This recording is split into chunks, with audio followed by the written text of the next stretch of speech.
Hey you. Yes, I mean you, dear listener. Thank you. Thank you for listening to this Warui Deshou podcast. We're so happy to have the pleasure of your company today. If you've listened to us before and like our show, you might be wondering how you could support us, since we won't take your money. This podcast will continue to be free, but if you'd like to show your appreciation, please consider leaving us a rating and review on iTunes, as those help our discoverability. If you don't use iTunes, that's fine too. You can follow us and like and share our content on SoundCloud, YouTube, and Twitter. Additionally, we love getting your feedback, positive or negative. Tweet us at Warui Deshou or email us at waruideshow@gmail.com. Whether or not it gets read on the show, I can assure you, we all read every tweet and email you send us. And once again, dear listener, we thank you so much. Now please, enjoy the show.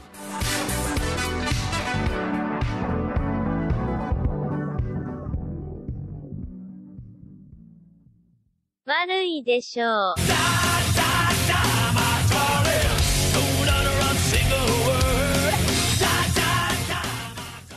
Hello, children. Cyvox Yelding here, and it's about time I talks about my favourite show at the... Wait, what? Who are you? Zyvox, get the fuck off this podcast. We talked about it. Piss off. Go! Get out! Fucking come here again.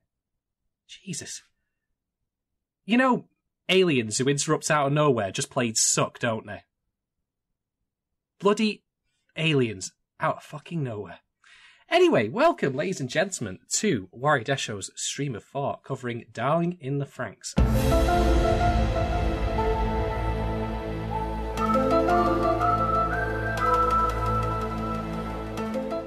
And we're now up to episode 20, and I am now paging the subtle doctor here to help me perform the autopsy on this episode.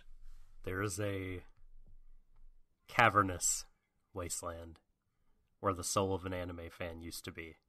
Inside me. Yep. I mean, if you've seen this episode, you know. You absolutely know. If you haven't seen it, you if you're still with us at this point, and you like, you probably have already seen it, or you just don't intend to ever see it, in which case you're good.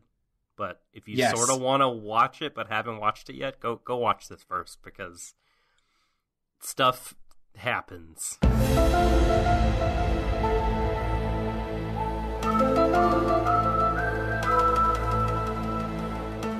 It's an experience.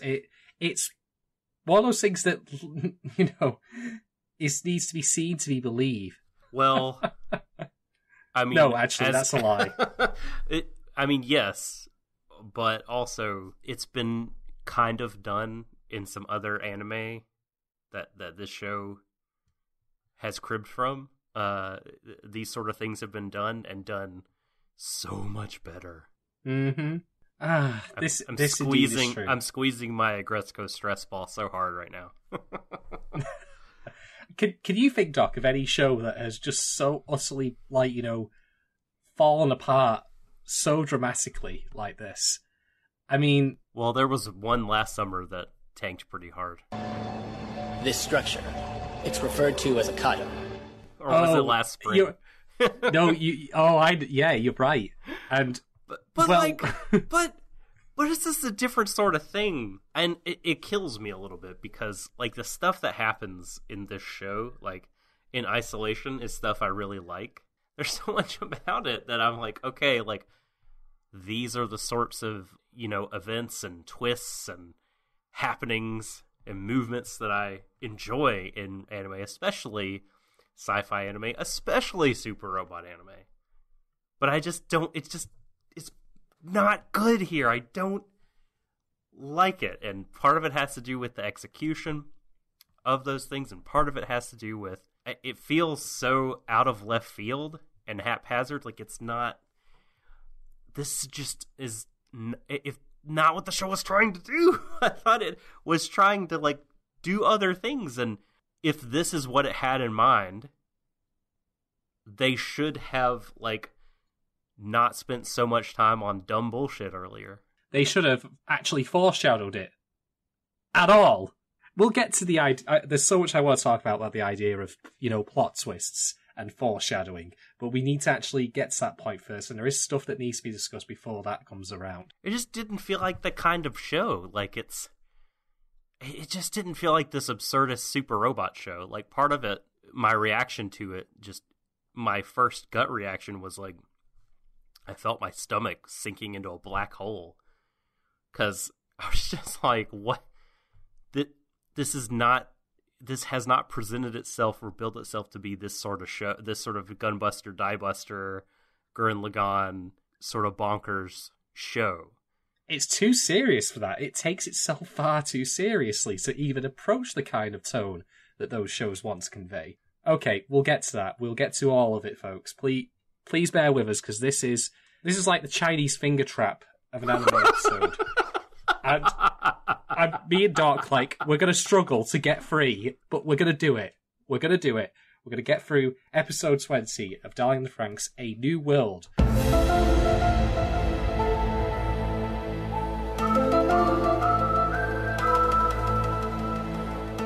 Which I'm so very sad is just not missing the whole bit for it so I could start quoting from Aladdin. A thrilling chase, a wondrous place for you and me. A whole new world. Don't you dare close your eyes. God.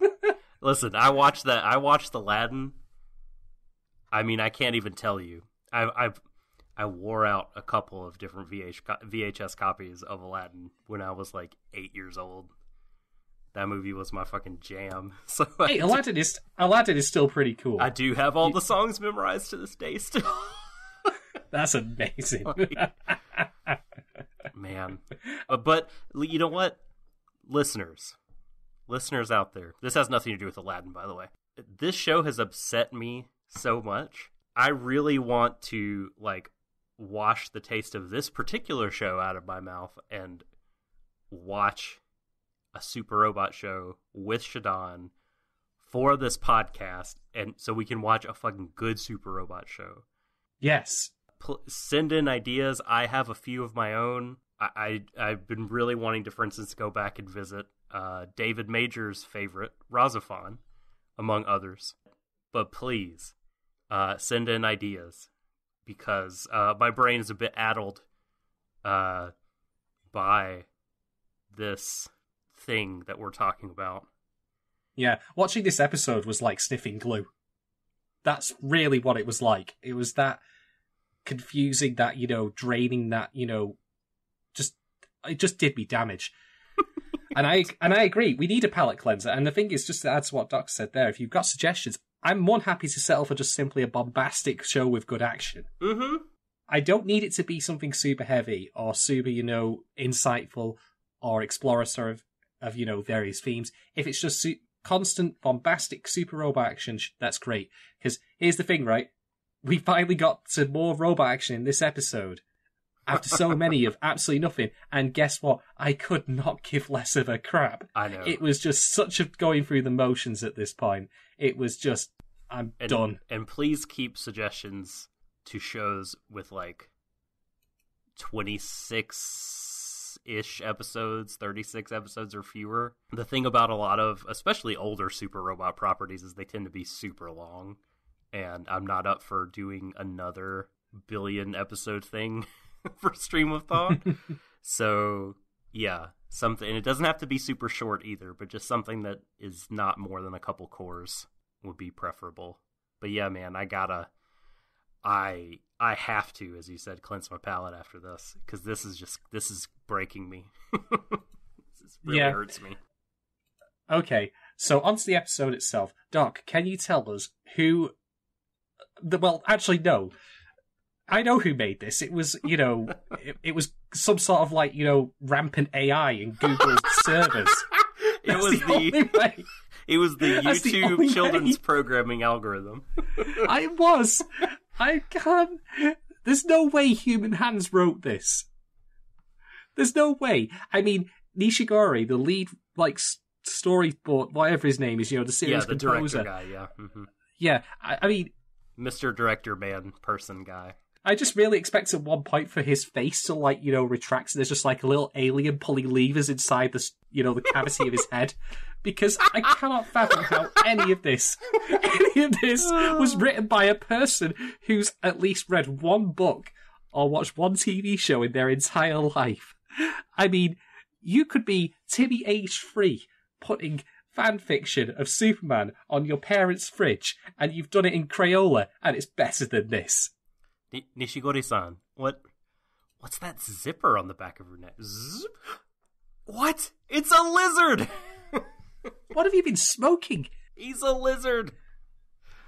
But yes, please tell us who actually made this. Okay. And to address what you just said, the thing is I can understand how, in some ways, how they came to this. Part of me thinks it was, like, that they've been kind of careening in the second half of the show between several different things because people are upset and they're kind of writing it reactionarily. That does not surprise me in the slightest, actually. Yeah, rather than just doing what they want to do. I mean, this is just total speculation by me. It's not sourced. Since episode 14, none of the episodes are credited as being done by Trigger. When they had been kind of doing every other week for the first half of the show. 14 was the last one they did, so that's 6 episodes now where they haven't.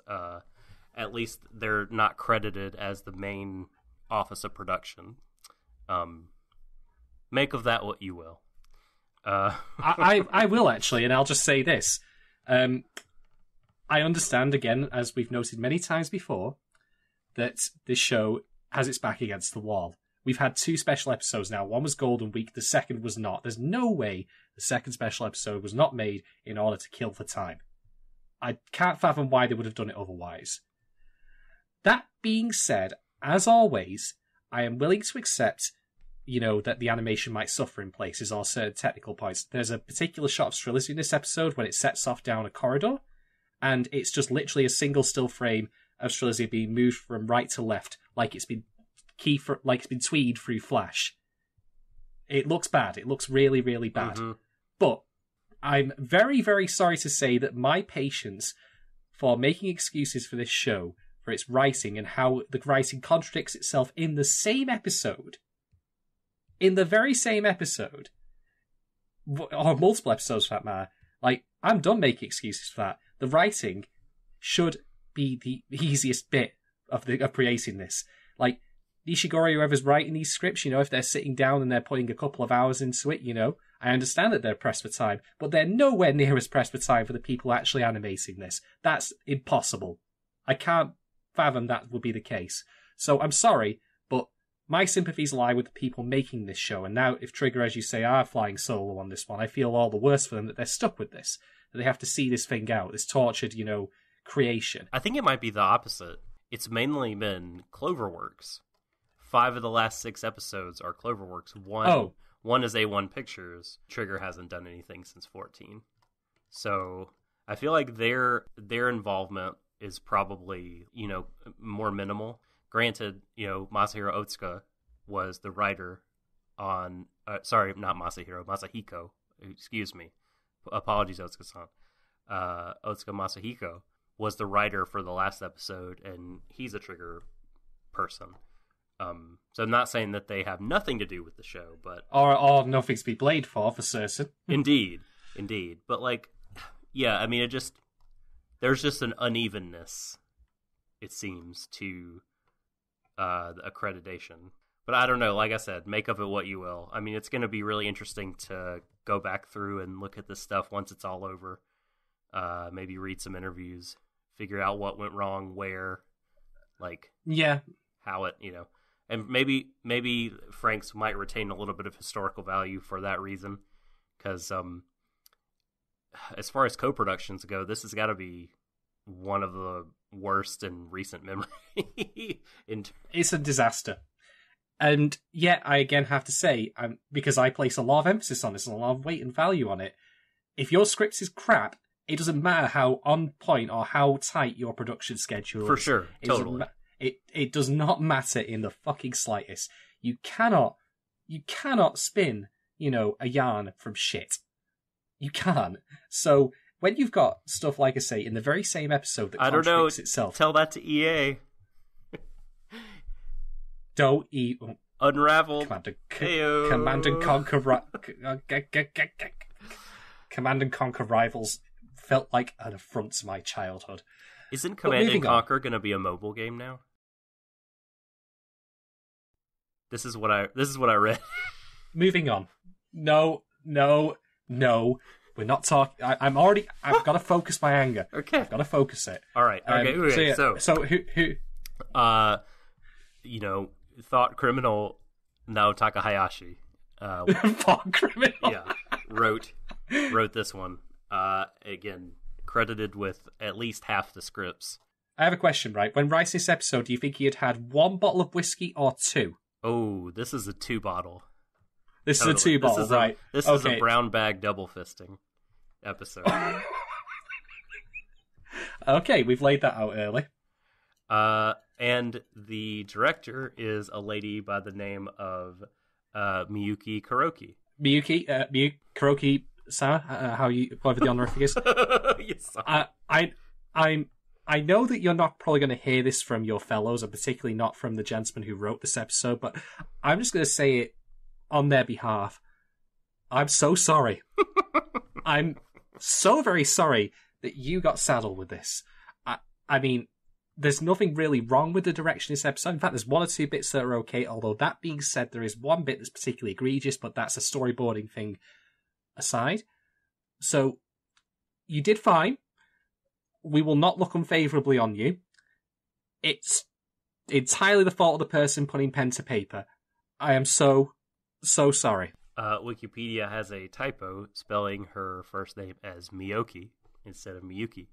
But Kuroki-san has worked on really the majority of stuff on her CV is key animation. She's done some animation direction, key animating, in-betweening. She's done animation direction for an Idolmaster property. Again? Yeah. Take a shot. Right. Apologies. She did episode direction for an Idolmaster property, as she's doing here, episode direction. But she was the animation director for a couple of episodes of Magi, The Labyrinth of Magic, which is a Netflix joint. But other than that, yeah, it's a lot of animation work for things like Suritama, Space Brothers, Sound in the Sky, Silver Spoon, Seven Deadly Sins, Hunter x Hunter, all kinds of things. She's animated a lot of good stuff. She's part of Darling in the Franxx, episode 20, Atarashi Sekai, A New World. Again, you have my sympathies. Because the CV going forward, like, oh my god, you were involved with that? Oh no. So no. Like I said, my eye now for this show, as it has been for much of it, is focused on the script writing, the thing that's the easiest thing in terms of time to do.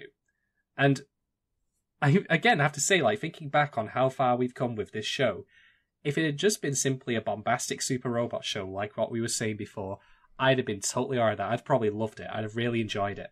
It didn't need to be deep or meaningful. Nothing needs to in order for me to enjoy it. Like, that's the kind of stuff that I prefer.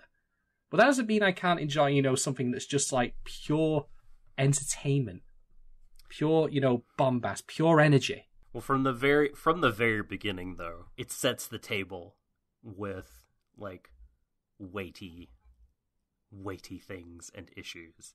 And not just in terms of, like, sci-fi world building and, kind of sci-fi questions that are age-old ones.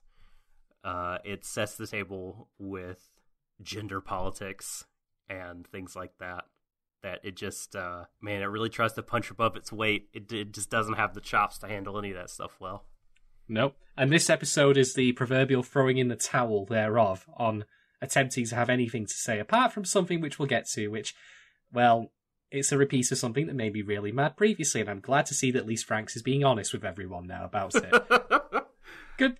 Glad, people have said to me, oh, you can't presume, that that's the viewpoint it takes because it doesn't say anything else. I'm like, well, let's speak to the camera on this one, folks, because by God, that particular part of direction, I was just like, I knew it. I fucking knew it. I fucking knew this show had a stupid, pissant viewpoint to me that, I mean, it has many, admittedly, and that's not me discrediting the way that people have read into other things like, the heteronormativity and the like, but by fucking God, is it the most Fisher-Price, perspective on, kids of the future, like, and that, people should be procreating. I get that that's a big issue in Japan and all that, but as I've said before, there are very complicated but also very obvious reasons why that is. So simply making the statement of have kids for the motherland or whatever doesn't cut it. It doesn't. You need to have a bit more of a smart, a bit more intelligence behind you than that. So, no. Fuck you, Franxx. Fuck you very much. Okay, let us now actually talk about the episode. So, a whole new world. And you can indeed dare close your eyes while watching this episode because Please it sucks. close your eyes, yeah. Yeah, just put your fingers. So, okay, we have the kids at the bird's nest, and they have a narration going on by a new lady that we've not met before. And I actually timed this. It took 8 seconds for this episode to piss me off. 8 seconds. That's how long it got before I had to pause it because I had to comment on something that I said. This lady is narrating that they have captured the Grand Crevasse, the place that we've talked about previously. And she says, we've also captured the giant weapon called the Star Entity underneath it. And that was the moment I hit the pause button. The Star Entity. Yeah. What is the Star Entity? Shruggo. I mean, we find out during this episode what it... But was it ever foreshadowed or alluded to previously? No. No, it wasn't. The Grand Crevasse, as I said before, was attacked for basically no reason other than because. Now, getting ahead of ourselves a bit here, but there was mention that they wanted to get 02 to the Grand Crevasse in a previous episode. Here's the thing, Doc, as you've said before, like, they seem to be veering all over the show here, like trying to correct a skidding car. So, when they say, like, that they wanted to get 02 for the Grand Crevasse, I don't believe that it was to get to the Star Entity, as it turns out that they want to do. I think that this is, again, something they've just made up. Yeah. It could have been for any number of reasons. And it would behoove them to, properly, foreshadow this. I mean, we've had so many scenes of the Robo-Bishops discussing information that the characters wouldn't know about. So if they ever wanted to drop the Star Entity's name, then that would have been the time. Now, yes, I will be fair. I have complained numerous times about them dropping terms that they don't explain, like Ring Horny, which we still don't really know what the hell that was being made for. It's a big spear. Great. I'm sure it will come into play in the final battle. It will be used to destroy the Star Entity. There you go. Spoiled it for you, folks. So, if I had to predict, I predict that Hero and 02 will take back the Star Entity and use the sphere to destroy whether it's the Klax Queen or the other malevolent entity that appears.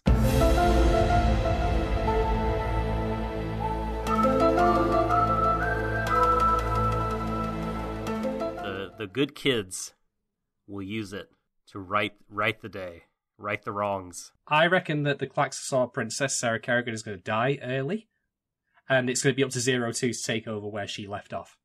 That's my motherfuck. And she'll have to, like, be the new queen. Yeah, and that keeps them apart because that was the ending of The Beast and the Prince.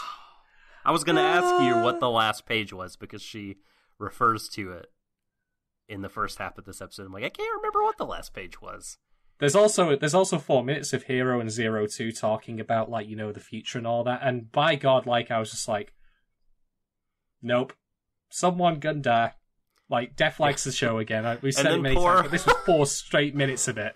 They're, like, talking, having this very intimate conversation and, like, kissing, and then you have Werner Frank standing there on the same elevator. Just trying not to listen. Or maybe he's filming it. Who fucking knows with that creep? I don't know. He's probably playing Fate Grand Order on his fucking iPhone or something. Finally, I'll get my saber! When you say iPhone, do you mean the phone inside of his cybernetic eye? Yes. I think so. Oh, that's amazing. Alright, so, okay, Star Entity. Something that was hitherto not explained or foreshadowed, whatever. The Franxx pilots are now all being tasked to guard it as the Klaxosaurs are coming to attack again. Now, There is one bit of good direction here in that this new lady, we don't actually see her face for a lot of the time. Like, it's cuts off just below her eye line, the top of the frame, which I like as a means of making her look inhuman, like there's a figure we don't recognise. Because as it turns out, this is Nana. And by that I mean it's not the Nana that we know, it's a new one. So it's a female Guy Fawkes mask. So I had actually for the longest time thought to myself, could Nana possibly actually be her name? Because I think Nana is actually a Japanese name. Am I right? It is. It's the number 7. Well, I was actually about to get to this. It turns out this lady's code number is 007. Dow dow dow dow dow dow dow dow dow. Like, sorry, you can't throw that out there. They only have to go through 2 more new caretakers before they get to Batman as the caretaker. Because you've had Nana, then Nana, and then Batman.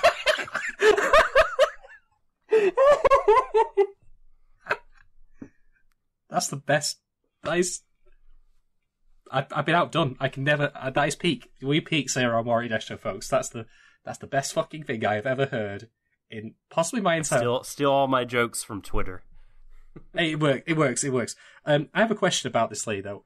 Now, it's mentioned much earlier in the show's run that single-digit codes are rare. So, okay, aren't the single-digit codes like meant to be reserved for the 9s? That was my impression. I mean, yes. Also, they just stripped Nana of her code number, right? Pass. Yeah. I don't know. I mean, I thought it was the title as in, Nanny. That's what I thought it was like. Oh, no, so yeah, I just thought it was, they were just calling her that because it was her number. But, man, who knows? Perhaps that is intended wordplay. As the counterpart to Papa, of course. Papa and Nana, Mm-hmm, mm-hmm. Which is also why the Nana's a female, so we've seen. They start saying, like, isn't this risky that we're going after the Klaxor weapon, blah, blah, blah, blah. Nana's just like, it's fine, don't worry about it. She does, I know. She just doesn't say anything. They're like, isn't this a huge risk? And she's like, smile, and then cuts away. Yeah, pretty much. So, if you liked the scenes in the previous episode of Hero impotently shaking his fist at the 8 guys, then you're going to get a bonus slice of it here. Because they explain that the way this is going to work is that Star and Sea has been buried at the bottom of Gran Crevasse for God knows how long. They've modified it so it can accept a Franxx as an interface, and that interface is going to be Strelitzia. So, 02 and Hero are going to go to the Star and Sea, activate it, and use it to wipe out all of the Klaxosars. They have to penetrate it with Strelitzia. They do. And they, say, like, what happens if we exterminate the Klaxosars? Will there be a future for us? And I'm like, really? Really, Hero? You are asking the people. You are asking the people. At least they lied this time and they didn't just stare at him and let the silence speak for them. I mean, I really can't believe how dense he is that he would think to ask this of them and expect an honest answer. As I've said in the previous episode, I mean, what the fuck? Whatever. Moving on. I like his final line. Were you going to talk about that? Says, is that the way he said? Is that where he says it? This is the last time we call you Papa. Won't let you decide our destiny anymore. Does he? Hey, first of all, I couldn't help but think, throw your hands in the air if you's a true player. I love it when you call me Big Papa. When Hero did that. But does he mean this is the last time we're going to call you Papa? Or does he mean this is the last time we'll refer to you as Papa? Going forward is just your given name, Daryl. I don't know. Look, basically, again, it's him, being all like, I don't like you. I'm like, there is a good reason, actually, as this episode reveals, as to why the 8 Council don't just have him shot. I mean, that's the thing, right? Yeah. I genuinely wondered why they just didn't shoot him. I mean, okay, they need 02 to activate the Star and Sea, but they could just have a disposable pilot in place, with her to get there. They don't need him in particular. So, after the OP, we cut back to... This episode scrambled my brain so hard I can barely remember. It's just all over the map. Frank's sitting at what looks like a reception desk. He has a very messy desk. It's very messy. It's he has no screens there, but the screens are behind him. Like, who designed this office? This is absolute rubbish. But, like, everything is so clean in this world. Like, the rest of the room even is just, like, black with, like, orange. It's consistent with his characters, to be fair. Yeah, it's true. At least they got that bit right. They handled that small bit of continuity. Congratulations, writers of Franxx. You remembered their character, might potentially, not be particularly tidy. That's a really important thing to, get right in your story. It just made me laugh. It was, it makes sense, like you said. It just, visually, that they took the time to show, it just made me laugh. So the crux of this scene is basically Frank's asking Hachi, where Nana is and how she's getting on Hachi, because I think he's had his brain scrambled at some point. He's just a robot. I really think he is. He says, "Oh, Nana's doing fine," and Frank's like, "No, the other one." And I'm like, "What? So you could get your gropey, robot hand on her again?" Where's my lady? You don't get to ask after someone like that you treated like a piece of meat. Shut the fuck up. Apparently, when Hachi got, that haircut, he also got a lobotomy. They took his gorgeous hair and his brain. Rip Hachi. Oh, dear. Okay, so the kids are having snacks, what looks like, Rivita biscuits or something in the bird cage. Your favorite scene right here. I will be fair to this scene, and nothing untoward actually happens in it, but it does make me very scared of untoward things that will happen in the future. Yeah. So, after a discussion between Goro and Futoshi, where Goro's all like, "I guess you still haven't got over it, eh?" And Goro gives him a scowl, and I'm just like, just get out of this show. Just no. Like, he's obviously, the thing is, Futoshi notices that they're not wearing their rings anymore. I'm like, okay, Futoshi, why are you paying attention to that? Oh, that's right, because, you're a possessive piece of shit who wants to, look over these details, closely. So, oh, the rings have gone. Hey, well, maybe I'm not... No, just get out. To be fair, if he thought that, he probably would have piloted with her when she came back and had her memory wiped. Just even thinking about that is just... Like, oh yeah, time to get back in the good graces, baby. But back in the saddle, literally. Yeah, back in the saddle. I know. Well, at least he doesn't go there. But I don't know, man. I'm done with him. I hope he becomes roadkill. I wouldn't mind. Let him become rogue. I would not care. I wouldn't mind when he exits the show, but he won't. He'll live till the end. It's just like we were saying with Emily. Like, I truly don't think any of these characters are going to die. Any of the humans. Well, about that, we'll get on to that in just a moment. Besides, Frank's notwithstanding. Oh, right. No, we'll get to that in a bit. So while they're eating, Kokoro suddenly throws her hands to her mouth, and next cut, she's in the toilets and she's throwing up. And they mention very specifically it's been happening for a few weeks. Now, there are two explanations for this. One, they only have a really rancid Taco Bell in there. There's one explanation for this. Oh, there is. I'm just taking the piss. But yes, Kokoro has morning sickness, and therefore she is definitely preggo. She is preggers. There is a bun in the oven. Insert more euphemisms. No, I'm good. That's as many as I want to do. But okay, let's discuss this briefly. There is nothing wrong, I should stress, with pregnancy as a narrative function, as something that happens to characters, or indeed in real life. No, absolutely not. That's great. It's wonderful. In this particular show, though, to this particular character, I am very, very worried. I alluded to this in the previous episode, but I think it needs a bit more explanation so I can truly get why this concerns me. Mitsu and Kokoro are not the main characters of this story, despite the fact that I would argue that if you'd watched Darling in the Franxx from episode 16 onwards and knew nothing of the previous episodes, you'd probably think they were, or at least they were, up there. I am very, very worried about the writers using Kokoro's pregnancy as for some kind of pathos. There are 1,001 ways that I could think that this could be used, and it would be awful and horrible. And I'm not even going to voice any of them. But here's the thing. It's like I said on Twitter. There is a difference between feeling tension because you are concerned for the character's welfare because you're emotionally invested in them. And there is tension because you do not trust the writers to handle this topic with the maturity it requires, or not to use it for cheap drama. I'm the latter. So I'm not going to hold it against the episode, because this is about the most we learn in matters. Like, we learn she's pregnant. And the optimistic side of me reckons that if anything is going to happen, the closing scene of the show will probably feature an insert shot of them both with the baby, however many months down the line it is after the conflict wraps up, and they're looking out and the sun's rising and it's a new dawn, the usual stuff. That will probably most likely be the thing they do. But I can't write off the possibility of other, more heinous things happening. I mean, yeah, God only knows what the possible futures are for this plot element. Anyway. I like that Miku here is like, you don't belong to Papa.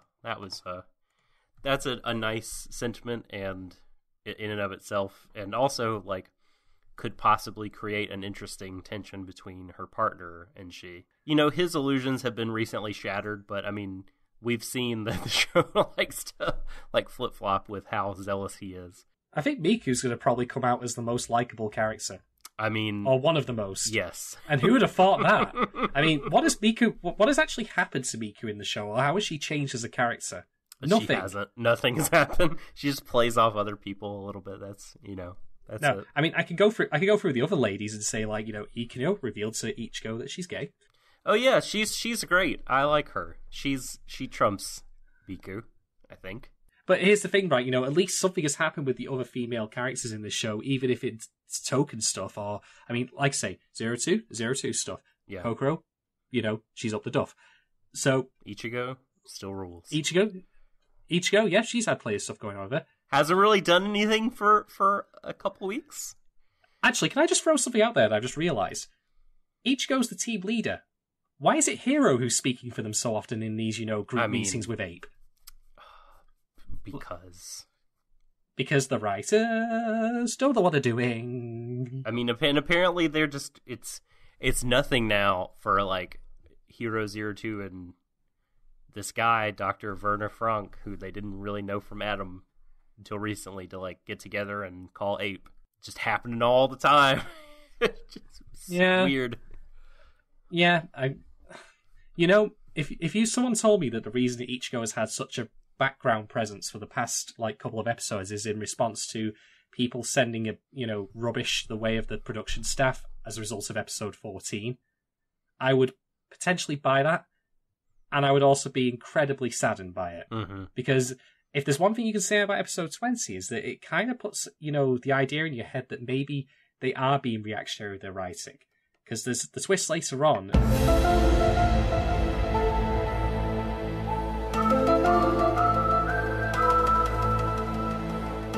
Changes things so fundamentally that, we'll get to it, but just take it from me. Just the way they squashed the love triangle stuff. I mean, not that, feelings from Hiro were ever there for Ichigo, but the kiss, all that stuff, when 02 left Mistleton, man, it resolved so quickly. It really did just feel like they were in a hurry to move on from it, to get on the other side of the backlash. And has Ichigo changed as a character or learned from her experiences with Love Triangle? Yes. Yes, I suppose, but has that actually mattered in the long term? No. Not really. Alright, back on topic. Yeah. So, all the kids are lined up in the assembly hall. They're taking names, checking the lunch register and all that before they sit them down for their exams. No, they're actually going to say some, right, the battle's about to commence, glory to our Stodka, the usual, Right. The usual, I'm standing behind a podium while I'm ranting and raving about the weakness of our enemies who are still so paradoxically fuck it, whatever. A-P-E, ape, A-P-E, ape. Huzzah! When are we going to go? Ape! When are we going to do it? Now! Okay, so the nines are all at the top because they're the class prefects of this little school that are going on, I suppose.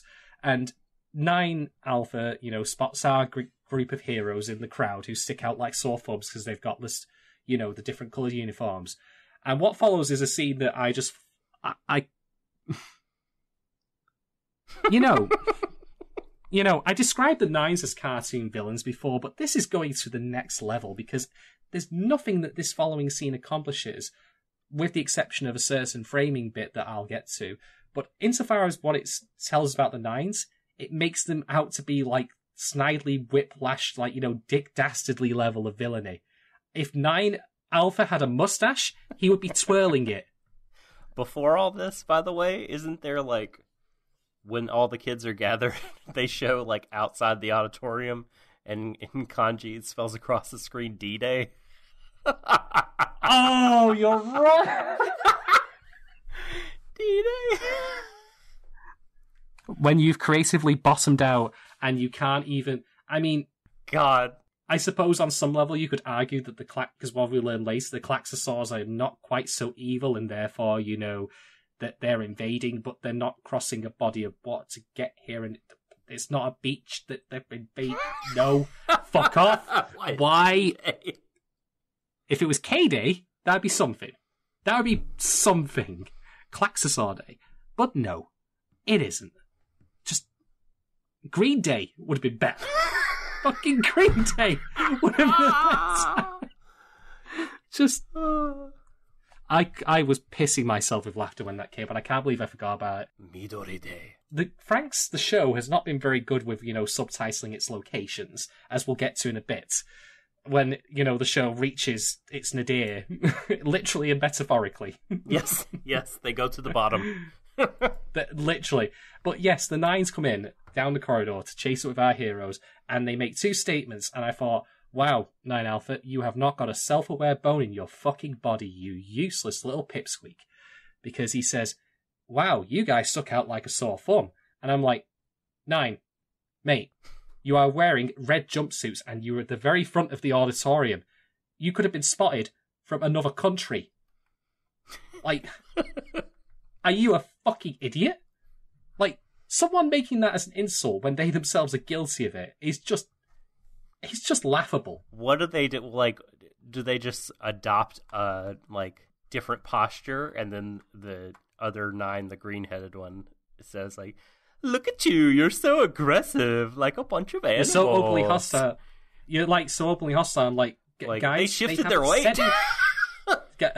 Nines, they haven't said anything to you. They were leaving to go elsewhere. You're reading too far ahead. You have to wait for them to read their lines. You'll excuse me if you just, you know, if I find everything you're saying pointless and stupid. I mean, again, this scene, the 9s are bad, and we're not meant to like them. And I think, like, they broke up the wedding. They ratted on the wedding. This has been so firmly established right now. Any more establishing shots of, or, you know, scenes of this, of them being bad people, is just amateurish. This writing is rubbish. Yeah. It's clear they're just like schoolyard bullies, like walking up and like picking on them, and then 02 fires off a good comeback, and 9 is like, just shut up, we're leaving. I am rubber, you are glue.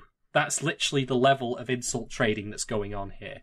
Come on, let's go somewhere where we don't have to think about the future like these losers. Nerds. You know what? Where's the deleted scene of 9 Alpha walking away and making the L sign over his forehead? Yes.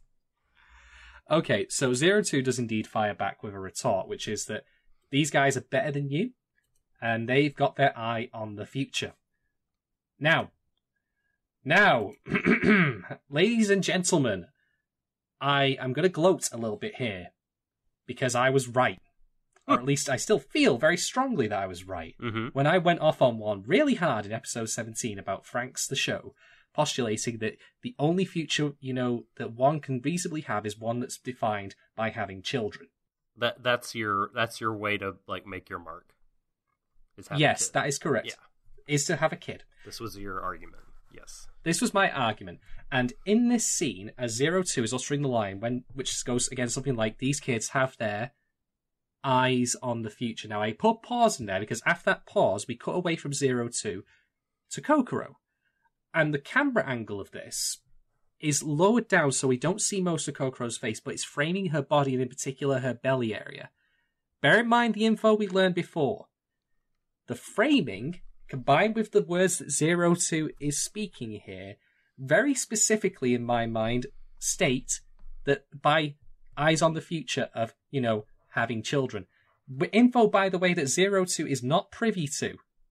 So this is not her saying that. This is the show's standpoint by merging it with this shot and this framing.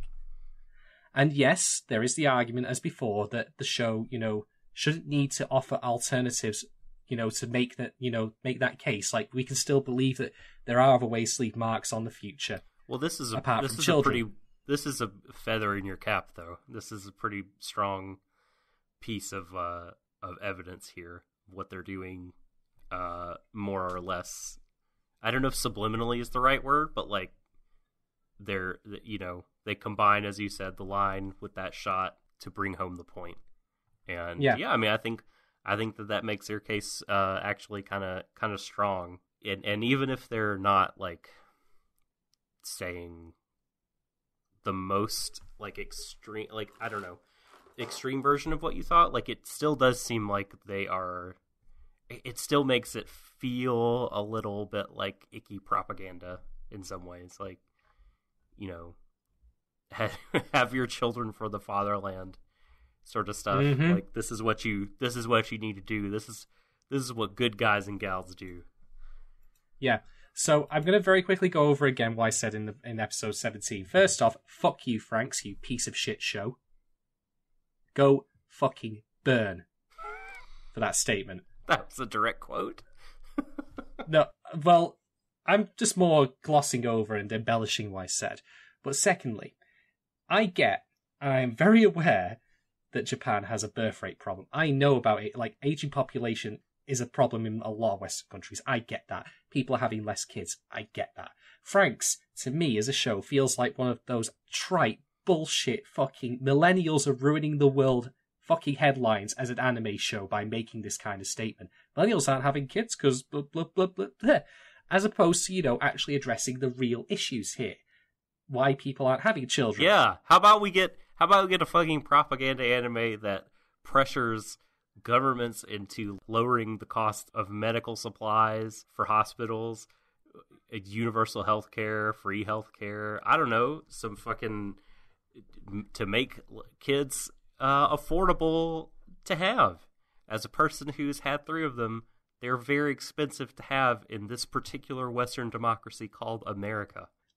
This figure is probably outdated. It is not adjusted for inflation, but about a couple of years ago, in the United Kingdom, from day of birth to the day that that child turns 18, it costs £150,000 to raise that child.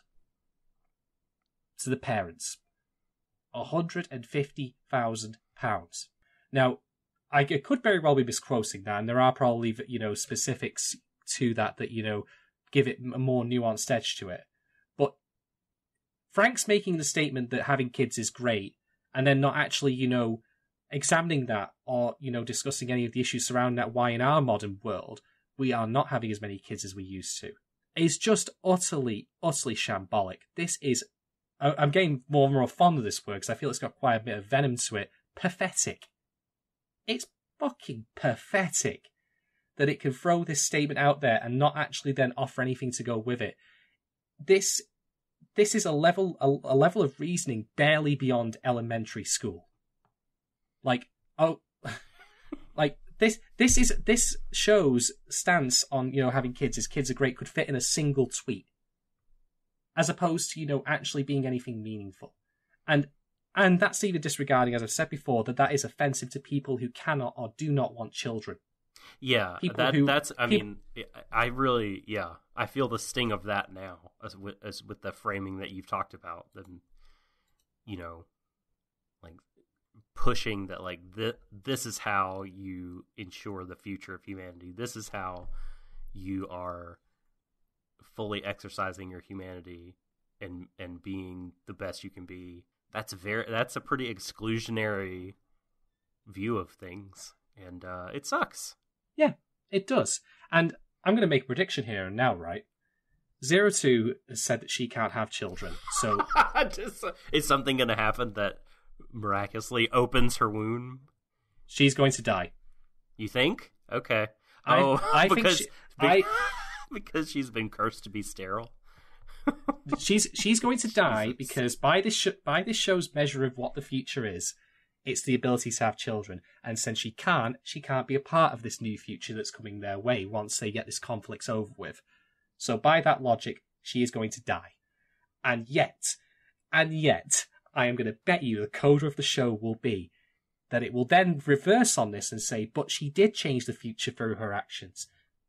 And she's allowed us, this opportunity to march forward. And as I said, with Mitsu and Kokoro with their kid probably looking as the sun rises. And if that happens, this will probably sit in my bottom 5 comfortably of anime that I have watched. It will sit there in the depths of hell with the likes of Mouse and fucking Heaven's Lost Property for you turning so hard on that in such a trite and bullshit way. I mean, if you have a bullshit attitude, at least stick to it. At least be proud of it. People saying I'm not racist, but black people, etc. No, just fucking say it. But it's just the science. just fucking be who you are. Don't be a pussy about it. So, rant over. Moving on. So, the Klaxosaurs attack, and it turns out that Mitsu and Kokoro are piloting together again. Now, I will admit that in the previous episode, Futoshi said he did not want to pilot with Kokoro again. Now, I have a question. If that's the case, why didn't they literally just force him to do it? Ape seemed very lax on occasion in exercising their ability to enforce things. It's true. Yeah, they're the smartest people on the planet. They've taken over the world. Yeah. Well, so did they know that the reason 02 and Hiro recovered their memories is because of their piloting together?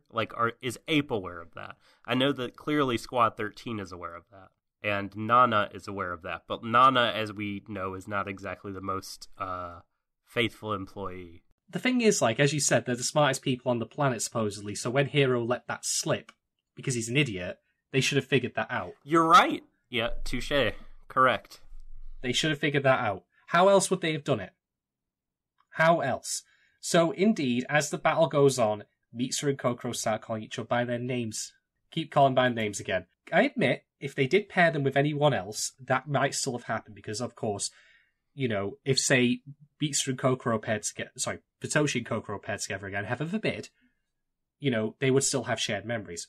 Memories that admittedly are not as intimate as the ones that Mitsu and Kokoro share, but still, that would be a possibility. But I think it would be best if you simply just mitigated the possibility. I remember feeling anxious and sort of icky. Where is this memory coming from? Yeah. By the way, does this have any relevance to the rest of the episode? No. Not really. No. No. Maybe they're seeding it for something for... I mean, I'm sure the full memories will come back. Oh, they'll get it back. They'll get it back. And someone will almost die, but not die. Yeah.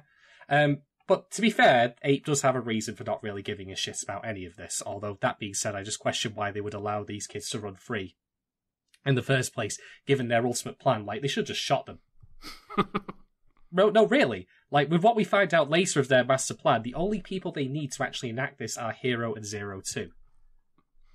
So the rest of them, they should have just shot them. No reason for them to be around. They're clearly rebelling. They might potentially pose a threat. Something might go wrong. Mm-hmm. Was I the only one who went to supervillain school here? Am I the only one who's ever read a book and just thought, you know what? I would account for everything. This is not fucking difficult. Okay, so we have a 4-minute long scene of Hiro and 02 as they descend the elevator in the Grand Crevasse down to wherever it is. And it's all very, sweet and all that they're all like, we'll always be together, I'll come find you. We'll travel the world. A whole new world, you mean? A whole new world. Would you like to see Spain? Italy? Yeah. So, I had just one thought as this was happening, and I couldn't help it. I thought, guys, you're sat on the ledge of, Strelisia's loading dock as it's descending. If you slip, you're done for. Sit in the cockpit and have this chat. Werner will catch them, don't worry. Yeah, Franxx and Hachi are down on the ground level, by the way. Oh, is Hachi there? I didn't know. I only saw Werner. Yeah, Hachi's perpetually with him, so I like to imagine they're just like playing cards, trying to ignore them. Yeah, but there is, a new challenger appears, and so Strelizia, sets off down the corridor to get to the Star Entity, and flying in from the middle of nowhere is the corridor, by the way, known as the bottom. Oh yeah, this is it. They reach the bottom. I do admire, that they modified like the corridor and built this elevator in, but they decided to label the floors as well. Like, okay, we're at the bottom of the ground crevasse, and then the next couple of floors up is laundry, cooking, hospitality, swimming pool, spa, and then the bottom. And then the bottom, yeah. Did you notice FF on the wall as well? Final Fantasy. Just proves that they're stealing from Final Fantasy. They are. They're acknowledging it. Yeah. So, from out of nowhere, flying in, new challenger appears. It's Sarah Kerrigan riding one of her giant Nidus worms. Mm-hmm. And she burrows down through the tunnel, takes out one of the Franxx on the way, and bumps into her Dr. Franxx. They have a reunion after all this time. And this is when he calls her Code 001. Right. Does that mean anything? No, it doesn't, because he obviously did not make her, but he still calls that. I don't get it. It doesn't matter. She was like the first encounter, and maybe he was making reports and shit and needed a way to refer to this new, like, alien humanoid being. Code 01. Something like that. So, all of Franxx's dialogue here, everything that he explains is just him continuing his shtick from his flashback, which is that he's chatting absolute shit that contradicts itself. Because, first off, he says, and this will be important later, he says something to the effect of, "You are the last surviving Klaxo sapiens." Now, that will be relevant later, so put a pin in that, folks. And it turns out that he's wanted to pilot, with Code 001. Because it's all I've thought about. Because he's a fucking creepy bastard. Honestly, I if ever he did pilot Franxx, I imagine his heart would probably put out a good riddance to him as well. So he says, "Okay, I want to pilot you, but you can't operate the Star and Humanity's last old man. I know, right? The last naturally old person. He says, "You can't pilot the Star Entity because it needs two people." And then 01 fires back. Sarah Kerrigan says, "No, I don't need a partner. Sorry, Dr. Franxx, you do not get to, come and take a ride with me." He's so presumptive. He is incredibly presumptive. However, I get the impression as these episodes have gone on that Sarah Kerrigan is not exactly playing with a full deck herself, because she then says, "I don't need a partner, but since you provided one, I will use him." And my response was, why? No, really, why? Why bother? Why not just... I mean, I know who you're referring to. I predicted it as a joke. When we had Emily on, I literally said as a joke, she and Hero will partner or hook up or something will happen. And I was right. But by the way, I thought she refers to our child a few times. Oh! I thought... I thought they were talking about Hero. And I was like, how? I'm so immensely happy that's not the case. Because I was like, oh, I see. They're trying to set you up to make you think that 02 is the child. But she's just the fake. The child is really Hero! But no. The child was the baby hand. It's the Star Entity, I think, that she's referring to. Which is the same as the baby hand? What's the fucking giant hand? What is it? I don't know. They just... It has to be. That has to be part of the Star Entity. We don't see it when the Star Entity comes to the surface later, though. So... It has to, like, have taken a new form inside the Star Entity or some bullshit. Who knows? Who knows? I will just say, by the way, Doc, what you said about potential, Hero being, the child of Franxx and, Sarah Kerrigan. One alternative theory I've seen sent elsewhere is that apparently Hero might very well be a clone of Franxx himself. Because when you compare how they look, young Franxx and Hero in his current age look side by side. Oh, Jesus. Oh, no. That I think you might be right, though. Well, that sucks. Well, actually, I will just throw out there and say that I would not be adverse to that idea if they did something with it, because then it could be tied into 02, and, the idea of this is our genetic nature, but this is how we are as people who've grown in, nature versus nurture stuff. Yeah. That could be interesting, but we are approximately 4 episodes from the end, and the writers can't even keep their shit together in the same episode, as I'll get to. So, yes, Franxx is like, no, you can't do this, whatever, and then something happens that I was very, very happy about and then immediately let down by. All the explaining? Well, no. Sarah Kerrigan looks like she impales Franxx dead. Yeah, oh... I thought so too. I was like, yes!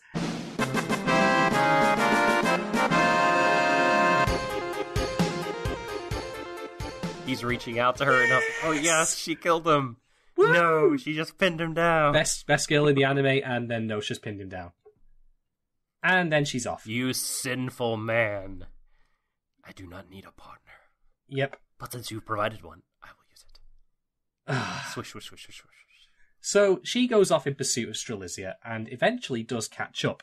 02 has some kind of sense that she's coming, and, well, for reasons that become clear later, thankfully, the princess is able to actually deactivate Strelitzia entirely and open up the cockpit from the outside, after which point she just basically forcefully removes 02 because they can't fight back against her. I mean, she's Sarah Kerrigan, the tentacles are too strong. So she then pins Hero down and decides to make out with him. Why? I don't know. It lasts a really long time. I thought she was like, trying to, get to the, sugary core inside him or something, like sucking out a Capri Sun. But apparently not. 02 grabs onto Strelitzia's boarding ramp, but is then just thrown aside again. And then Strelitzia turns like, Klaxosaur coloured, so blue and black. And then continues on its merry way to the Star Entity. There's some discussion, between, like, the ape guys and, Franxx says she will devour once again, and I'm like, what does that matter? Like, that. What does that matter? What does that mean? What does that matter? Like, Franxx, please. So it does indeed turn out that, Sarah Kerrigan does not need Hero's involvement in this at all, because he's not piloting. I mean, she's certainly not wearing the suit with the paddles on it, so that's not happening. She does, however, have an amazing, cross-legged, like, arms folded, I'm above this nonsense pose as she's piloting, which is pretty great. Mm-hmm. And then, this is the point. This is the point where the show somehow, relative to what's been happening before, goes completely sideways. This is falling down, Not quite. There's some stuff that happens before the big... Although maybe you're talking about this stuff too. Franxx goes back to the office and talks with Hachi. How did he get... Where did they go, actually? I don't know. But they talk about, like, when she communicates her message, she being Sarah Kerrigan, to the rest of the humans. Mm-hmm. She says that they're stealing the symbol of their bonds. The magma energy. The forces, the planet depths. Mako energy. So, Klaxosaurs are just weapons. They are not, like... They've lost their intelligence. And the Queen is the last Klaxosapien. I guess the rest of the Klaxosapiens are the magma energy? It says that some of them, they evolved in divergent paths. Franxx is there to conveniently explain this. Like, he knew this all along, but didn't tell us before. I have a question about this. Okay, so it turns out, as I said before in the previous episode, that the way the Klaxosaurs work is they're actually just robots, much as they are. The Franxx and the Klaxosaurs are one and the same. Dun dun. Yes, dun. yes, exactly. Things that we've long suspected because of things like the Stampede mode, and of course what we learn about, in the flashback. But it doesn't really matter. So, jump back to episode 15. Do you remember when I think it was Miku destroyed a Klaxosaur, and then this little, like, gumball thing fell out of it? Yeah, that was part of the hand, right? Or the same episode as the big hand? That was the same episode. Yeah, this little thing covered in yellow, and she's like, what is that? It looks vaguely human. Okay.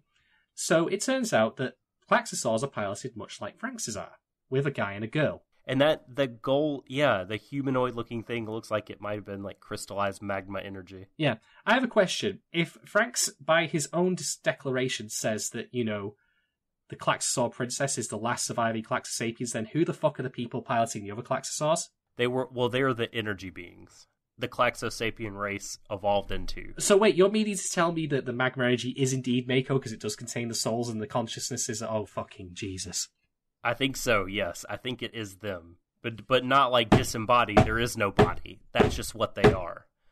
It's different from the life stream because the life stream is the disembodied souls after death return to the planet. These are just, that energy is just how these beings live. Like there's no afterlife or sort of disembodied element to it. But yeah, no, it's pretty much the same thing.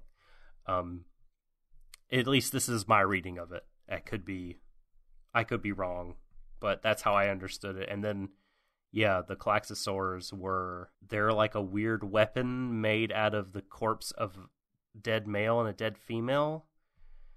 Klaxo something? This is not explained anywhere near sufficiently or clearly enough, and it ultimately does not change anything. Yeah, I mean, where do the bodies come from? Because I thought they evolved into energy beings. Yeah. Maybe they're old, but like pre-evolutionary bodies. Who knows? Maybe they're the other sapiens that didn't... Yeah.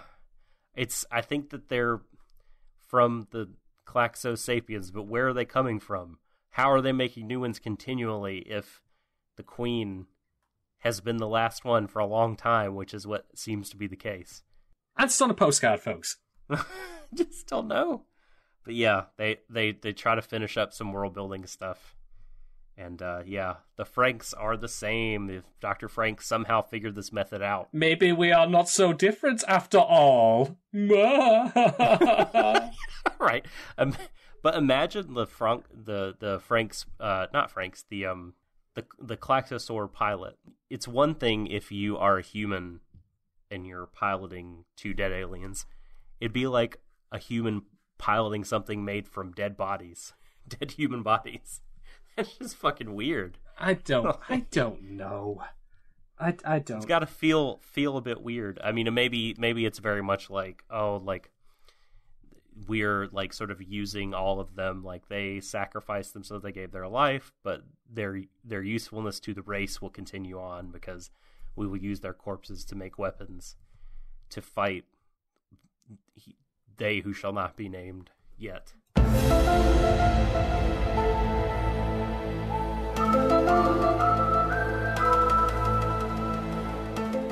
By the way, this is apparently being relayed to every single person in the battle because the queen, like Kerrigan, is using her psychic abilities to do this.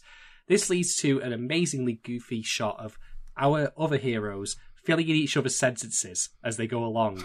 And I honestly thought, like, at the end we were going to have an insert shot of Scooby-Doo and Shaggy, and he was going to go, Zoinks! Oh no, Scoob! The Klaxosaurs are just the same! Ruh-roh! Like, for a moment that was meant to have a lot of gravity, that was just way too corny. You've mentioned this before, but the way that they kind of put it when they spoke about the construction of the Klaxosaur, that the female was the weapon and the male deceased was the cockpit. I think it's really easy to draw straight lines from there to the very tired, old kind of gendered qualities of humans. The man must be in charge of the woman. Male is the rational, the thinking part, the decision maker, and the weapon, the attack, the instrument of force and emotion is what the woman is made from. Like that. That also is very sort of like yawn. Did fucking Ray Bradbury write this shit? Like, come on. I mean, I will also just... That's a very contemporary burn. Well, he would know, given he wrote a book about it. Heyo! Heyo! Ah. Zing. I wonder what the Fahrenheit temperature would be needed to burn this show. I'm sure we'll find out. I mean, if you can tell me what it takes to melt a DVD or a Blu-ray, folks, then I'll buy that. By the way, just to very briefly backtrack to episode 19, in which we got the flashback. So, okay, we did learn about, the necessity of a male and a female. Why, in that case, are the cockpit positions the way they are? Thought so, moving on. Stress ball being squeezed in the background. Yeah. So eventually Strelizia does indeed meet, interface with the Star Entity. Kerrigan mentions we must be ready for their return. Their return.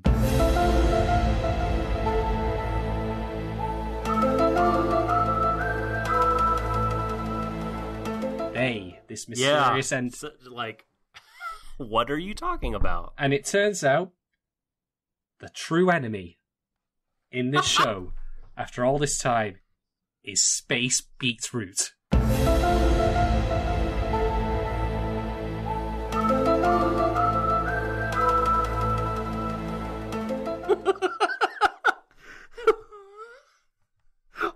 By the way, but right before that happens, when the Star Entity's been taken, and it's clear that the Queen is kind of in control and Ape's plan has gone to hell, I love how they're pretty much like, fuck it.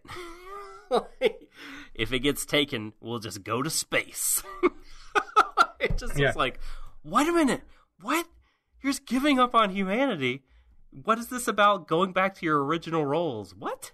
Well, here we go. And then it becomes clear. The next line in my note I have is alien shooting purple stuff. Yeah, the space horseradishes attack. Suddenly, and the Klaxosaurs grow as guns out of the ground and start shooting into space. And Goro is just like, the fuck? And I'm like, yeah, the fuck? Yeah. So here it is, folks. It turns out after all this time that Ape, at least some of the members, were actually alien invaders sent as an advanced force to destroy or weaken the Klaxosaurs prior to an invasion. Because as the Queen, as Kerrigan tells us, they had invaded many, many millennia ago, before humanity came around. And they drove them off. I don't know how they did, because the Klaxosaurs put up a piss-poor fight against the invaders, as it happens, in my opinion. The only thing that does do any real damage against them... They would have killed them, though, if not for Ape. Well, here's the thing, right, about this whole skit. So, okay, the invaders, Verm, by the way, and before we go any further, I want... The Verm? The Verm. Did you mention the Verm? Yes, the Verm... Let us squash the Verm. Let us have the Verm handshake, if you know what I mean there. Before we go any further, I would very much like to give a very special... What is my favorite kind of mattress? Oh. A Verm one. Oh, I like to be warm and supple. Okay. So... do you know my favorite John Grisham book? I bet you can guess. Okay, before we go any further, I want to give a very, very special shout out to Emily Rand, who guested with us 2 episodes ago. Because Emily, in a message in Discord to me, pointed something out which I found amazing, and I could almost believe this is unintentional, but it also probably is. So, we have Ape, and then we have their true identity, which is Verm. Smash those letters together, scramble them around, and what word does it make? Vampire. Oh my sweet God. Christ almighty. And they have literally been... I hate the earth. They have been sucking the blood out of the earth. Motherfuck. That all... Please fucking come right now, Verm, and annihilate the human race. I hate everything. This does, however, leave open the door, for when an English dub of Franxx comes around, for Verm to be voiced by someone who sounds like Vincent Price. So we can at least look forward to that. So, okay, I have questions about this whole thing, right? Firstly, there has been not a single shred of foreshadowing about an alien presence throughout the entirety of the show's run. The most we get is that some of the members of Ape are not human, but by that does not automatically jump to, sleeper agents from outer space. to me, the most logical jump that I would make is that they're an AI. That's the thing I would have gone with. An API. An API. Artificial ape intelligence. So that's why I would have gone with. There has been no foreshadowing of this in the slightest. Not one shred of it. I asked on Twitter if people could tell me if there had been. The most we guys say that they were hinted to not be human. Otherwise, no. Not a Scooby. Not a thing. This is completely out of left field. Not a Scooby. No, nothing. Nothing. 2. The reason they're doing this is to get rid of the Klaxosaurs. Now, the Klaxosaurs only reawoke because of magma energy being extracted. And it seems to me, as far as I understand it, that Verm's plan was to blow the Earth up. Maybe they wanted to capture the Star Entity, but I don't think they really need it because their weaponry seems pretty powerful as is. No, they just want to, like, their whole operation centered upon, like, they think it's too dangerous. Like, they strike me as a sort of... Oh, you're right, they wanted to blow it up. Yeah, they just wanted to blow it up. Yeah, okay. They strike me as a sort of, like, space police or sort of guardians. Like, the Star Entity is this thing that's too dangerous and powerful, so we have to, like, do whatever we can to keep it from awakening. Okay. And so we've rigged it such that if Sarah Kerrigan enters it, it will explode. Okay, I have a couple of questions. First off, if they just wanted to blow the Star Entity up and the planet as well, why didn't they just do that? I think they probably want the energy. The magma energy, you mean? Yeah, that's my guess. Okay, because at this point they seem very committed to blowing up. That's probably why they invaded in the first place. I would assume would be to get the energy, but oh no, Klaxosaurs are there. They beat us back. We have to go regroup. They regroup. Now we're coming back. And this time we have a plan to fuck them up from within. They will die, the resistance will go away, and now we will be free to suck upon this planet Earth. There's a problem with that, because that barely rises above the level of intelligence displayed in Independence Day. Because here's the thing, right? Here's the contradictory thing about sci-fi and space travel. If you are in space, and you can travel around space freely, you do not need another energy source. You have done it. It is pointless. In Independence Day, President fucking whatever his name was says they came here for our natural resources. They're in space. They've already got that far. They don't need it. How can they possibly need the fucking... Here, let me counter in 2 possible ways. One is, you're driving your car and you're running on empty. You got to stop at a gas station on the way. Now, however, this is not, of course, what has happened with the Verm. They left and came back. So perhaps it became personal. They were just going to use it as a fill-up, but it got personal. Or I think what's more likely is the energy that they want is for, like, biological functions, like for life function, like food. They want it as food rather than as space travel. But why can't they just engineer their own food if they have the technology to travel through space? Maybe it's not a technology thing. Maybe maybe those spaceships are the Verm. But that's not true either, because we see them jump out and they look humanoid.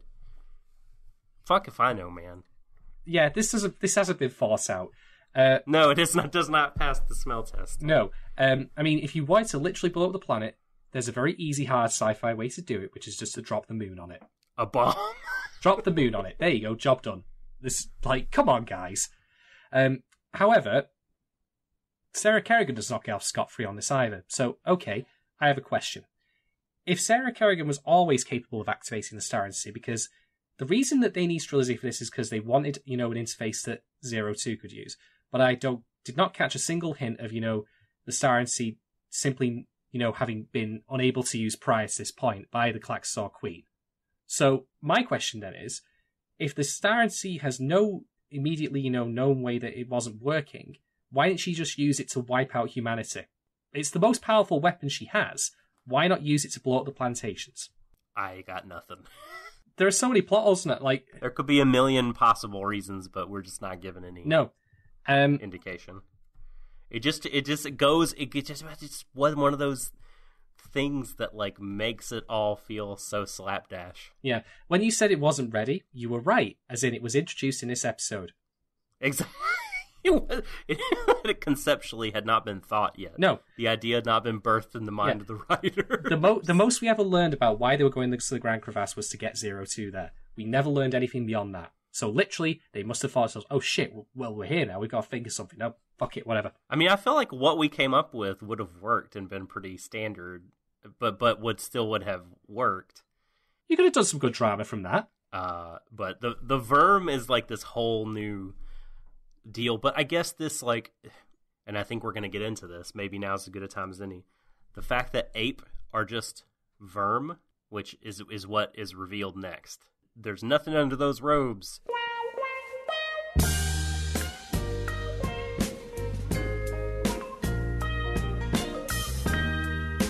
They were all this single organism, the Verm. So this whole time, this whole magma energy deal of this mysterious scientific organization that always wears masks and blah, blah, blah. They were just this alien being enacted this grand plan that would weaken the Klaxosaurs by killing them and weakening them and fucking up the star entity. So I guess now we don't really have to deal with all the political and social stuff, the implications of their regime, because the whole reason it was there was just this super sci-fi twist. Yep. Of like one alien race like fucking another alien race over. It was a smokescreen. That was it. It was a con, much like this entire anime. So like the thing I was praising last episode, you know, the old eating the young, the previous generation using the next one as a disposable resource to ensure their own comfortable way of life. Like, all that is kind of for naught, because it wasn't humanity. I mean, humanity was culpable and went along with it, but, like the teeth have been, like, it's been defanged as criticism, because it was really just an alien manipulating us. Yeah. Yeah. A lot of the gross, I think it doesn't let it off the hook for a lot of the, like, regressive gender politics and the camera framing and the heteronormativity and stuff. Like, I don't think it gets it off the hook for any of that. No, but, it certainly does not get off the hook for the the whole kids of the future thing, because that's something that our heroes learn for themselves. It's not a policy of ape. If anything, it's a counter policy. Right. So they don't get off the hook for that. But yeah, otherwise, as you've said, it does kind of sort of defang the whole, awful shit that's happened previously that you could read into it. And the good bit as well of, the idea of the old consuming the young and all that.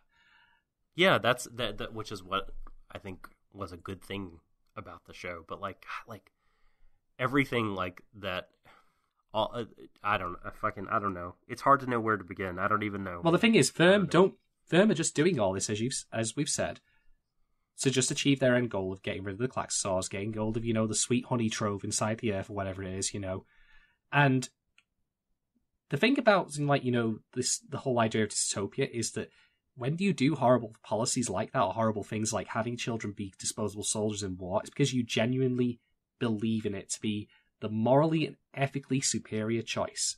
Yeah, that's what makes it scary, is because humanity gets backed into a corner, and they're like, okay, this is what we need to do. We justify it because we have to survive or whatever. Yeah, it is the genuine belief of the government. Now, Verm only did this because they needed it in order to, enact their silly plan. It wasn't for its own sake. It wasn't perpetuate the long-standing, rule of ape. They were going to dispose of it when it was necessary. So there's no teeth to this anymore. This show, the air is gone out of it. Now, that is a blessing or a curse, depending on your perspective, or maybe it's a mixture of both. But as we alluded to before, in some ways, this show feels like its writing is getting reactionary. And this, if you believe that the writers are smart enough, because that's self-contradictory, because they wrote themselves this course, so I didn't believe they'd be smart to write themselves out of it. But if you believe that, then you could read this whole plot twist with Verm showing up as them copping out. No, it genuinely wasn't people being bad. It was the aliens. The aliens from, the beyond, from the galactic vegetable garden. So yeah, great, I guess.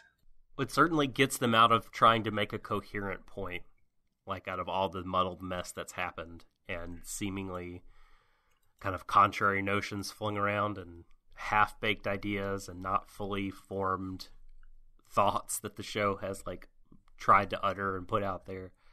Yeah. Like, it doesn't have to strain like that anymore. No. To try to put across something legible, something interpretable, something clear.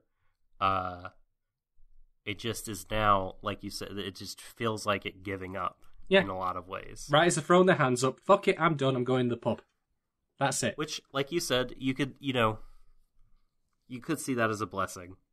As I was watching the show, my emotions were, at first, I was like, oh my god, like, what the fuck are they doing? Because this is not the sort of show that does this. It's turned into, like, a way less cool ripoff of Gurren Lagann in some ways. Go Buster and Die Buster. And then I got a little bit excited. And I was like, wait a minute. Maybe this could be good.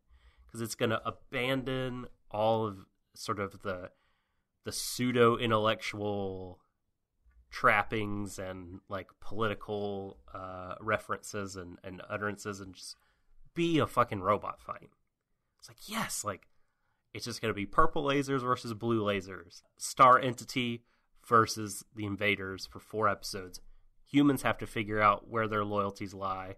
Can they fight with the Klaxosaurs against the invader of their home? Like, can they stomach that? Like, the enemy of my enemy is my friend sort of deal? Or will they be their own faction? Like, I don't know. I was like, well, maybe this will be neat. But then, for whatever reason, they don't go down that path and they short-circuit Star Entity. And my hopes of just a grand battle for 4 straight episodes, or maybe 3 with an epilogue episode, are dashed to the rocks. Yeah. I can already tell you, by the way, where the line's going to be drawn in this. The Nines are going to still be the villains that our heroes will fight. They will probably try. Right. They will probably try and stop the crew on the ground from getting to the stars. Are they going to be pro Verm, the Nines? Because Papa's a Verm. Yep, absolutely. Of course they are. They're so indoctrinated since this. I mean, come on, we've had so much mustache twirling, I'm evil bollocks from these lot. There's no way that... I wonder if they'll be alien somehow. They're Klaxosaurs. They're Klaxosaur hybrids. Because they still refer to, like, how dare you insult Pap? Like, they're not in on the gig on this, I don't think. And even if they are, they're still going to fight our heroes and be the roadblocks to the end. So there's that. That's how that's going to go down. Maybe, the Star Entity goes out of control and then Strelizia will be freed. Strelizia will take possession of Ring Horny and use that to destroy the Star Entity. Good old Ring Horny. Saving the world. Yeah. Horny saves world. The headline in the next day's paper. Yep. And one final thing. So, a lot of the trigger stuff that I've seen, and also, from Gynax and such, is, of course, alien invasion stuff. And the Verm ships, I mean, I joke about them being Space Beetroot and Space Horseradish, but they do look a lot like, to me at least, the monsters from the first Gunbuster. Sure, yeah. They do. So part of me thinks this is also a visual homage. Now that's nice and all. Here's the problem. Again, this has not been established. The aliens were the villains always, throughout the entirety of Gunbuster and Diebuster. For that matter, in Kill la Kill, when we had the plot twists that happened in that, they redefined the relationships of the characters, like, spoilers, Ryuko learning that Ragyu is her mother, that changes her relationship with both her and with Satsuki. It affects the characters. This does not change anything for the characters. Like, they were already going against Papa, and now, Papa's disappeared, has been replaced by aliens, so they're just going to be shooting at different targets now. The most we might get out of it, maybe, is Zorome, going, oh my god, I've been lied to all this time. But this is completely and utterly not in the same league as far as it goes, either in terms of, their utilization as an enemy, because they're just out of left field in the finale, or, in terms of, a twist that actually defines or changes character relationships. So, this is bollocks. This is bollocks on every conceptual level, as far as, writing goes. It doesn't, it's not been foreshadowed properly. It doesn't make sense when you consider, the history that they spout about the history of, Verm and the Klaxors from previously. It doesn't make logical sense as to why they would do this plan. It doesn't change the character's understanding of anything. This is a complete failure. This twist should be exciting. I should be like, oh! It should take my breath away. As it did with Ragyu. I was like, admittedly, I kind of figured that out ahead of time because I thought to myself, wait a minute, they dumped a baby down the chute and then, Ryuko's got no mother? Yeah, I kind of figured that out ahead of time. But it did, excite me because it changed things. For the characters, it changed the way they acted towards each other. This doesn't mean jack diddly shit for any of them.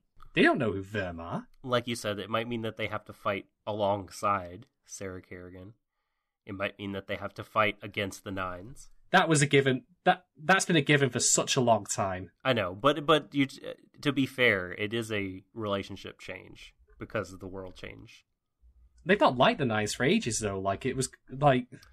they've been antagonistic, but they've always been on the same side of the battle lines. Until now. Dun dun dun. So, okay, yeah, that's fair. But it seems like it's a fait accompli.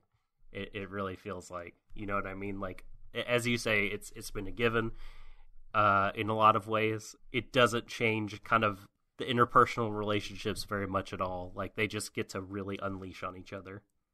Yeah. And so it's not quite this. It's not nearly the same thing as how Ryuko and Satsuki's relationship changes. No.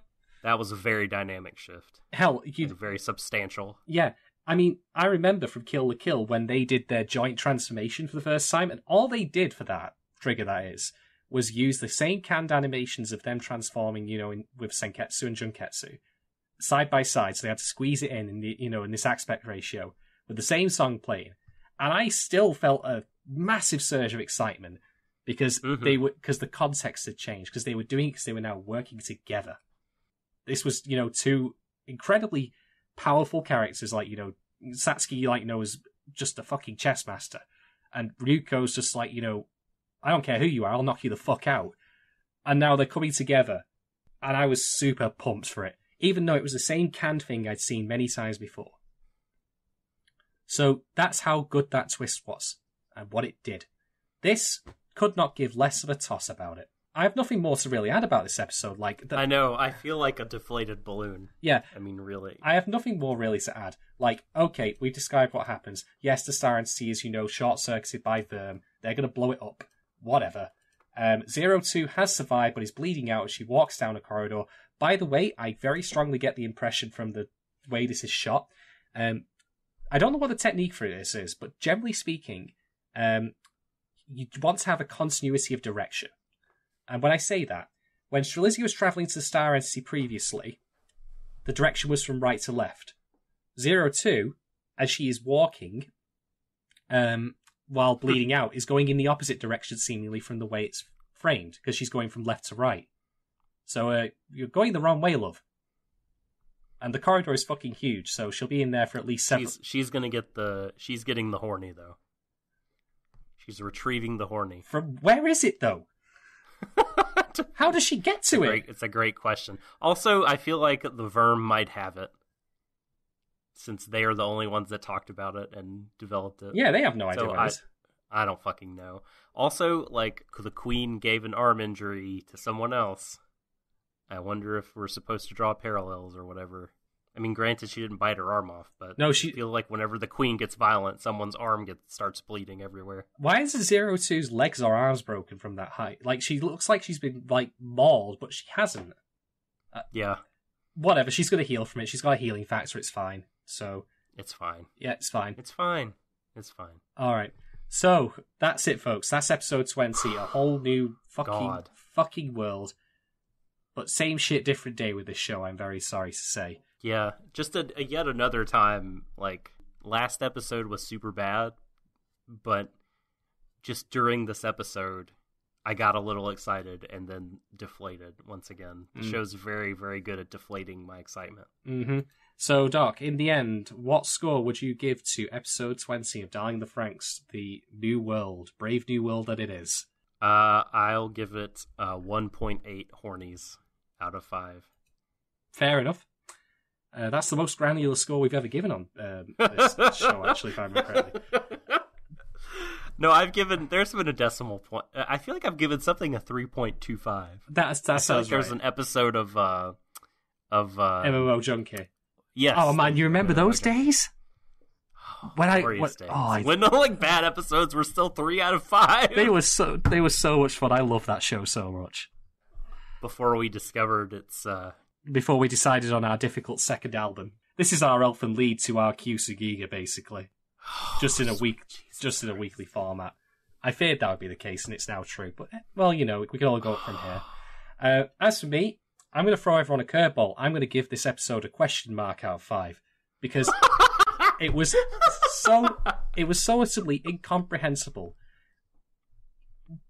Regular thinking people could not have written this.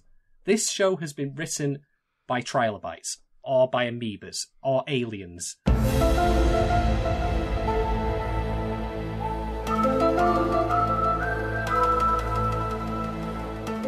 It has been written by people with moon logic, or YouTube algorithms. It has not been written by a human hand. It is not a work of human creation. I can't judge it as one. I genuinely can't. I can't fathom in what way any of this sounded like a good idea, unless you want to take the road of utility, which is, we did this twist because we wanted to take all the controversy out of the show. But that precludes way too much intelligence on the writer's part, intelligence that if they had in the first place would have never caused the issues they're trying to solve. It's a catch-22 here, it's a contradiction. So no, question mark. This is the unrated episode, the divide by zero. This is the blue screen of death of anime. That's how bad this fucking narrated pretzel is that they've twisted for themselves. So, that is that. Fucking aliens, man. Mother fucking aliens. Especially when they're on work release program, just showing up. Especially when... in the room, when you're recording. I know. Fucking Zyvox, man. Zyvox would come up with a better plan than Verm for this. He really needs to offer some sort of correspondence course to the Verm on how to do evil shenanigans. Yeah, pretty much. So, ladies and gentlemen, thank you, as always, for listening to Stream of Thought here at Warui Deshou. We are very, very close to the end now with Darling in the Franxx. We have only 1, 2... Can it please end? I wouldn't be sad if they were next week's the last episode. if they just gave up. Yeah. But in a couple weeks' time, though, we have another guest gracing our glorious podcast. Yes. So look out for that. That'll be good. I'm looking forward to that. So as always, thank you very much for listening. Doc, where can we find you on the internet? At the Subtle Doctor on Twitter. Everyone, please tweet Super Robot shows at us. Yes, that please. We should do podcasts on. Make Shadon watch Gurren Lagann. So, perhaps that will merge those two suggestions, and that will just be the next thing that we watch. But give us your feedback, because I want the good robots back in my life. These are the bad ones. Yeah, I agree. As for me, you can find me at Shaden1010 on Twitter as always if you want to discuss this show or others. I'm going to just throw out one final code, which is to say that I feel really, really badly for the people actually making the show, not the people writing it. The actual people who are spending so much time creating this show, animating it, putting in long hours. I think back to stuff that we've discussed previously, in our feature-length episodes that was bad, like Elfin Lead, for example. And it always now comes back down to the same thing to me, is that, yeah, sure, there is some bad animation in spots here and there. But that, going through the process of animating something is, to me, infinitely more difficult than actually just putting pen to paper. So to those people, you have my absolute sympathies. And there is a bright spot, actually, because earlier today, at the time of recording, Trigger X Arc System Works. Da-da-da. We could, dare I say it, have a fucking Guilty Gear anime on the way from Trigger. Oh, so I was going the other way. I thought it just meant that Trigger characters would show up in Blaze Blue Cross Tag. That is actually confirmed not to be the case. Ooh. A member of our... Maybe, have they confirmed whether or not it's an all Trigger fighting game? No, there's nothing more than that other than it's not Blaze Blue related. Now, I am of the opinion it's an anime, and there's a reason for that. First off, there isn't any actual similar countdown or hints of this on any of Arc System Works' own websites. Secondly, this is Guilty Gear's 20th anniversary this year. Thirdly, on the actual countdown, it's Trigger X Arc System Works, not vice versa. Now, maybe I am reading a lot into that, but that would suggest to me that Trigger are the ones leading on this, and they're probably licensing stuff from Arxis.